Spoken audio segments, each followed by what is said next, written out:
Welcome, in front of me is a FREEYOND M6, and today I will show you how you can capture a screenshot on this phone.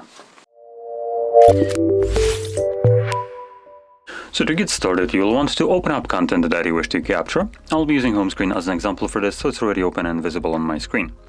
Once that is the case for you, meaning you have visible content that you want to capture, simply hold your power button and the volume down at the same time. You'll have this sound along with the pop-up, and here you have share and edit options, and after a moment this pop-up will disappear. There we go. Once it does so, you can find the actual screenshot in your Photos application. Here you want to navigate to Library and Screenshots, in which you'll find strictly screenshots that I have captured over the time of using this device. And here's the one that I have captured on the video. So there we go.